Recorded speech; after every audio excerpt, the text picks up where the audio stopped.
박원순의 진실은 아직 확정되지 않았다. 김호경 에디터, 고 박원순 전 서울시장에 관한 다큐멘터리 영화 첩별론의 상영을 격렬히 반대하는 점에서는 조선일보나 한겨레나 차이가 없다. 이들 언론이 박 전 시장의 성폭력을 단정하는 주된 근거는 국가인권위원회의 조사 결과와 법원 판결 내용이다. 그래서 일방적인 주장이 아닌 객관적인 근거를 통해 박원순 사건의 실체적 진실에 접근하려 노력했다는 다큐 제작진의 호소는 간단히 무시된다.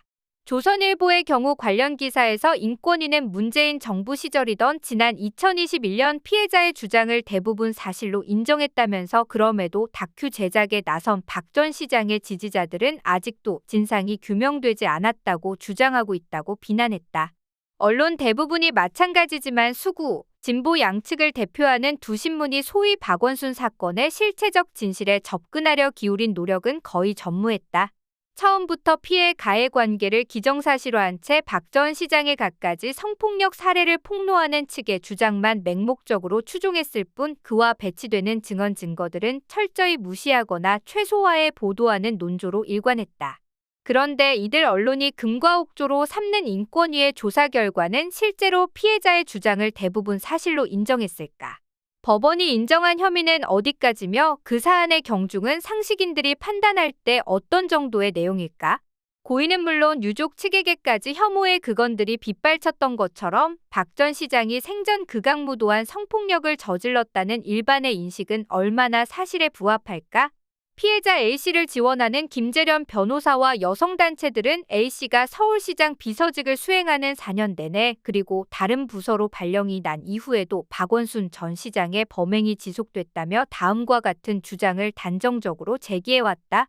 첫 번째, 박원순 시장이 A씨에게 둘이 셀카를 찍자고 요구해 집무실에서 셀카를 촬영했고 그때마다 얼굴과 몸을 A씨에게 밀착했으며 손으로 등을 쓰다듬기도 했다. 두 번째, A씨의 멍든 무릎을 보고 여기 왜 그래? 호해줄까? 라며 무릎에 입술을 접촉하는 행위를 했다. 세 번째, 집무실 안에 있는 내실, 즉 침실로 A씨를 불러 안아달라며 신체적 접촉을 했다. 네 번째, 텔레그램 비밀 대화방에 초대해 지속적으로 음란한 문자를 전송하고 속옷만 입은 사진과 성적인 이모티콘을 전송했다. 다섯 번째, A씨가 2016년 1월부터 매 반기별 인사 이동을 요청했지만 박 시장은 그런 걸 누가 만들었냐? 비서실에는 해당 사항이 없다며 A씨의 전보 요청을 만류하고 불승인했다. 여섯 번째, 박 시장의 혈압 체크는 가족이나 의료진이 하는 것이 맞다고 의견을 냈으나 여비서의 업무로 부여됐다. 박 시장은 자기가 재면 내가 혈압이 높게 나와서 기록에 안 좋아 등의 성희롱적 발언을 했다. 일곱 번째, 박 시장 참모들이 시장이 마라톤을 하는데 여성 비서가 오면 기록이 더 잘 나온다. 평소 1시간 넘게 뛰는데 여성 비서가 함께 뛰면 50분 안에 들어온다며 주말 새벽에 나오도록 요구했다. 여덟 번째, 시장이 운동 등을 마치고 온 후 시장실에서 샤워할 때 옷장에 있는 속옷을 비서가 근처에 가져다 주어야 했고 샤워를 마친 시장이 벗어놓은 운동복과 속옷을 비서가 시장 집에 보냈다. 시장이 내실에서 낮잠을 잘 때 여성 비서가 깨워야 기분 나빠하지 않는다며 여비서에게 해당 업무가 요구됐다. 아홉 번째, 결제받을 때 비서에게 시장님 기분 어때요? 기분 좋게 보고하게라며 심기보좌 혹은 기쁨조와 같은 역할을 사전에 요청했다. 열 번째, 전현직 고위공무원과 별정직 등이 박원순 고소가 알려진 뒤 A씨에게 전화로 정치적 진영론에 여성단체에 휩쓸리지 말라고 조언하거나 기자회견은 아닌 것 같다고 만류하거나 확실한 증거가 나오지 않으면 힘들 거야 라고 압박했다. 11번째, 20여 명에 달하는 서울시 동료들이 이 사건을 은폐, 왜곡, 축소하는 데 가담했다. A씨가 기억하는 내용만 하더라도 부서 이동을 하기 전에 17명, 부서 이동 후 3명이다. 12번째, 시장실 6층 사람들 일부가 A씨와 주고받은 텔레그램 내용 전체를 삭제하거나 텔레그램에서 탈퇴하는 행위를 통해 증거 인멸을 시도했다. 이 같은 폭로 시리즈가 첩첩이 누적되면서 국민 다수가 큰 충격을 받고 박 전 시장을 인면수심의 괴물이나 악마 정도로 간주하는 심증을 초기부터 형성시켰다. 아울러 당시 시장실 직원들을 박 전 시장과 공모한 범죄 집단 정도로 매도하게 됐으며 이렇게 고착된 기억들을 아직까지 유지하고 있는 경우가 흔하다. 언론이 김재련 변호사 측 주장에 반하는 의견들은 워낙 안 다루거나 사갈시했기 때문이다. 심리학에서 말하는 초도효과 마이너스 효과가 작용한 측면도 있을 것이다. 그러나 국가인권위는 2021년 1월 25일 이 사건에 대한 직권조사 결과를 공개하면서 A씨 측의 다른 주장은 모두 배척한 채 박 시장이 늦은 밤 피해자에게 부적절한 메시지와 사진, 이모티콘을 보내고 집무실에서 네일아트를 한 손톱과 손을 만졌다는 두 가지 주장만 사실로 인정 가능하다며 이것이 성희롱에 해당한다고 발표했다. 인권위는 앞서 6개월간 서울시청 시장실 및 비서실 현장 조사를 비롯해 피해자 면담 조사 2회, 서울시 전 현직 직원 및 지인 총 51명에 대한 참고인 조사, 서울시 경찰 검찰 청와대 여성가족부가 제출한 자료 분석, 피해자 휴대전화에 대한 디지털 포렌식 감정 등을 벌였다.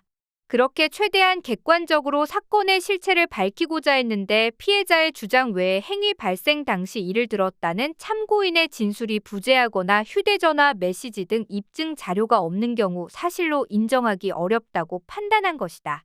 인권위는 또 시장실 직원들의 사건 은폐 주장에 대해서도 동료 및 상급자들이 피해자의 전보 요청을 박 시장의 성희롱 때문이라고 인지하였다는 정황은 파악되지 않는다면서 참고인들이 박 시장의 성희롱을 묵인 방조했다고 볼 만한 객관적 증거는 확인하기 어렵다고 결론 내렸다. 일례로 박 전 시장이 냄새가 맡고 싶다. 집에 혼자 있어? 내가 갈까? 나 별거 중이야. 결혼하려면 여자는 섹스를 잘해야 해. 섹스에 대해 알려주겠다. 등 성적인 문자 메시지를 보냈다는 A씨 진술의 인권위는 피해자가 이를 받았을 당시 보거나 들은 참고인이 없고 이 내용이 디지털 포렌식으로 복구되지 않아 대화 내용을 확인하기 어렵다. A씨가 박 전 시장을 고소하기로 결심한 후 나온 얘기여서 사실로 인정하기 어렵다고 판단했다. 신체 접촉 중 국민들에게 가장 끔찍한 인상을 줬던 무릎 호 주장의 경우 당시 그 자리에 있었다는 한 참고인은 A씨가 술을 마시고 넘어져 다쳤다며 박 전 시장에게 먼저 호해달라고 말하는 것을 들었다고 진술했다. 호해달라고 말했다는 주체가 완전히 뒤집힌 것이다. 같은 자리에 있던 다른 2명의 참고인은 이를 기억하지 못한다고 말했고 결국 인권위는 A씨 주장을 확인할 수 없다며 사실로 인정하지 않았다. A씨와 여성단체들이 줄곧 부각시켰던 성추행이라는 표현은 인권위 발표문에 한 번도 나오지 않았다.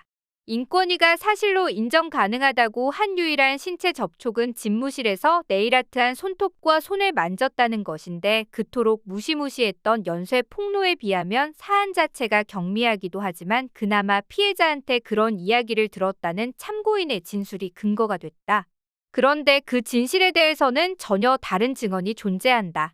네일아트한 손을 만지게 된 것은 당시 시장실에 여러 사람이 있는 상황에서 A씨가 먼저 자기 손톱에 네일아트를 했다고 자랑하며 박 전 시장 면전에 손을 들어 거듭 보여주는 과정에서 벌어진 일이고 박 전 시장이 A씨 손을 쓰다듬거나 하는 성희롱 행위는 없었다는 것이다. 당시 현장에 있었던 아시아경제 김봉수 기자는 인권위 발표 6개월 뒤인 2021년 7월 27일 페이스북에 올린 글에서 그날의 목격담을 다음과 같이 밝혔다. 박원순 시장과 인터뷰를 마치고 나오던 중 집무실 내에서 한 여성 비서가 시장님 저 네일아트 했어요. 어때요? 예쁘죠라고 손을 들이대며 자랑을 했고 박 시장은 굉장히 어색해했다. 옆에 있던 동료가 요즘은 저런 게 개성이다. 잘 가꾸고 꾸미는 사람이 일도 잘한다고 분위기를 누그러뜨리자 겨우 그러냐며 여비서가 내민 손을 살펴봤다. 그 여비서는 시장실에 가끔 올라갈 때 가장 오래 봤던 인터뷰가 길어지면 감히 문을 열고 들어와 다음 사람이 기다리고 있다며 끊었던 바로 그녀였다. 다른 피해 주장들은 모르겠지만 내가 목격한 네일아트 자랑 건은 도대체 뭐지라는 의문이 계속 들었다. 내가 목격한 그 네일아트 자랑 건은 성폭력이 절대 개입될 여지가 없었기 때문이다. 백주대낮에 중인환 시리에 벌어진 일이었다. 김봉수 기자는 이 글에서 자신이 뒤늦게 목격담을 털어놓은 이유를 2가지 꼽았다. 박 전 시장에 관한 탐사 취재 결과를 비극의 탄생이라는 책으로 펴낸 오마이뉴스 손병관 기자가 그 일로 회사에서 징계를 받게 된 데다 한겨레에서 가해자가 명백하게 밝혀졌다고 보도한 게 계기가 됐다는 설명이다. 보수경제지 기자가 이미 고인이 된 박 전 시장 편을 들겠다고 없는 일을 꾸며내 공연이 표적이 되는 게 무슨 득이 될 리는 만무하다. 인권위의 발표는 김봉수 기자의 증언이 반영되지 않은 것이었다. 그러면 남는 건 늦은 밤 피해자에게 부적절한 메시지와 사진, 이모티콘을 보냈다는 주장이다. 신체 접촉은 아니지만 이런 행위도 피해자에게 얼마든지 성적 굴욕감 또는 혐오감을 느끼게 할 수는 있다. 이 역시 문제는 사실의 뒷받침이다. 그러나 부적절하다는 그 메시지의 전모가 뭔지, 앞뒤 맥락이 어떤 상황이었고 구체적 증거가 무엇인지는 여전히 베일에 쌓여 있다. 국민들이 직접 보고 확인할 수 있는 텔레그램 대화 내용의 물증을 A씨 측이 공개한 게 거의 없기 때문이다. 게다가 포렌식으로 복구된 대화 내용 일부에 따르면 오히려 A씨가 박 전 시장에게 사랑해요, 꿈에서 만나요, 꿈에서는 돼요 등의 메시지를 잇따라 보낸 것으로 나타나 의문을 더욱 증폭시켰다. 그래서 손병관 기자도 여성단체와 인권위는 복원된 텔레그램 메시지를 왜 처음부터 공개하지 않았나? 텔레그램이 공개되면 A씨에게 불리한 여론이 조성될까봐 박 시장에게 모든 것을 뒤집어 씌우고 사건을 덮을 심산으로 비공개한 것 아니냐고 비판한 바 있다. 경찰은 지난 2020년 12월 29일 박 전 시장의 강제추행 성폭력처벌법 위반 혐의 고소 사건에 대해 공소권 없음으로 수사를 마무리하고 서울시 부시장과 전 현직 비서실장 등 7명이 강제추행을 방조했다는 의혹에 대한 수사도 혐의 없음으로 결론지었다. 피해자의 휴대폰은 증거 가치가 없었느냐는 취재진 질문에 서울지방경찰청 수사 책임자는 직접적인 증거로 쓸만한 것은 없는 것으로 판단했다고 답했다. 검찰 역시 지난해 1월 3일 서울시 관계자들에 대해 증거 불충분으로 무혐의 처분을 내렸다. 이처럼 수사기관의 혐의 규명이 뒷받침되지 않은 상황에서 이 사건과 관련한 판결은 두 건이 존재한다. 우선 인권위 조사 결과도 나오기 전인 2021년 1월 14일 서울중앙지법 형사합의 31부는 피해자가 박원순의 성추행으로 인하여 상당한 정신적 고통을 받은 것은 사실인 것으로 보인다고 언급했다. 그러나 이는 A씨를 성폭행한 혐의로 기소된 전 서울시장 비서실 직원 B씨에게 징역 3년 6개월을 선고하는 과정에서 나온 것이었고, 이 재판에서 박 전 시장의 성추행 여부는 별건에 해당하는 사안이었다. 경찰 수사도 인권위 조사 결과도 없이 당시 재판부가 근거로 삼은 건 A씨의 병원 상담 진료 기록이었다. A씨가 담당 정신과 의사에게 호소했던 발언을 토대로 재판부가 간접적인 추정을 했을 뿐 별도로 사실관계를 심리하고 검증한 게 아니다. 병원 상담 내용 역시 종전 김재련 변호사 등의 폭로 기자회견과 마찬가지로 A씨의 일방적 진술인 것이다. B씨는 재판 과정에서 A씨가 6개월간 외상 후 스트레스 장애를 겪은 게 자신이 아닌 박 전 시장의 성추행에 따른 상해라고 주장했다. 하지만 재판부는 피해자의 PTSD는 오랫동안 알고 지냈던 피고인에 대한 배신감, 자신에게 발생한 사건에 대한 억울함, 타인에게서 피해받을 것 같은 불안감 등에서 온 급성 스트레스 장애로 보인다며 박 전 시장을 PTSD의 직접적인 원인으로 판단하지는 않았다. 또 다른 판결은 박 전 시장의 배우자 강난희 씨가 인권위를 상대로 권고 결정을 취소하라며 낸 소송에 대해 서울행정법원 행정팔부가 지난해 11월 15일 원고 패소로 선고한 것이다.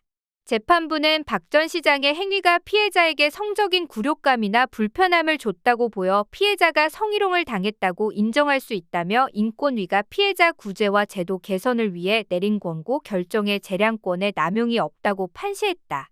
재판부는 A씨가 박 전 시장에게 사랑해요 등의 메시지를 먼저 보낸 사실조차 이성 간 감정을 나타내는 표현이라기보다 부서 동료, 상하 직원 사이 존경의 표시로 보인다고 했다. 강난희 씨 측은 예상하지 못한 결과가 나왔기 때문에 많이 당황스럽고 깊은 유감을 표한다며 항소했다. 결국 행정법원 판단은 A씨와 참고인들 진술의 신빙성을 일부 인정해 종전 인권위 조사 결과를 추인해준 수준에 그친다. 여전히 박 시장이 늦은 밤 피해자에게 부적절한 메시지와 사진, 이모티콘을 보내고 집무실에서 네일아트를 한 손톱과 손을 만졌다는 이 두 가지가 인권위 및 법원에서 인정된 박 전 시장의 성희롱에 관한 내용 전부다. 앞서 설명한 대로 유일한 신체 접촉인 손톱과 손을 만졌다는 부분은 목격자의 상반된 증언이 제시돼 있다. 텔레그램으로 보냈다는 부적절한 내용 중 향기 좋아 킁킁 너네 집에 갈까라는 메시지는 객관적 입증 자료도 없는 데다 대화 중 앞뒤 어떤 맥락에서 나온 말인지 알 수가 없다. 흰색 러닝 셔츠를 입은 사진, 오늘 멋졌어라는 메시지와 함께 여성의 가슴이 부각된 이모티콘을 보냈다는 부분 또한 눈으로 판단할 수 있는 실물이 없으며 사실관계 주장을 받아들이더라도 이게 과연 성희롱에 해당하는지 의문이다. 결국 실체적 진실과 사안의 경중에 관해 여러 의견이 제시될 수밖에 없고 좀 더 열린 사회적 논의가 필요한데 조선일보와 한겨레를 포함한 언론 상당수는 첩변론이라는 다큐 한 편 개봉까지 악착스럽게 반대하며 공론을 봉쇄하는 데만 급급하고 있다. 피해자 중심주의와 성인지 감수성은 중요한 가치이지만 일방의 진술을 관성적으로 절대화하면 저널리즘은 설 자리를 잃게 된다. 박 전 시장이 스스로 목숨을 버리기로 결정한 것은 죽을 죄를 인정한 결과일 수도 있으나 그 자신의 결벽적 성품이나 해결할 길 없는 억울함에서 그 이유를 찾을 수도 있다. 그가 피해자에게 고소당했다는 사실이 알려지자마자 쏟아진 거대한 멸시와 조롱 그리고 저주의 언사들은 역설적으로 박 전 시장이 왜 그런 선택을 하게 됐는지 이해하는 단서가 된다. 죽음보다 비참한 양상을 예견한 박원순이 삶을 포기함으로써 무엇을 회피하려고 했는지 또는 말하려고 했는지 진실은 아직 확정되지 않았다.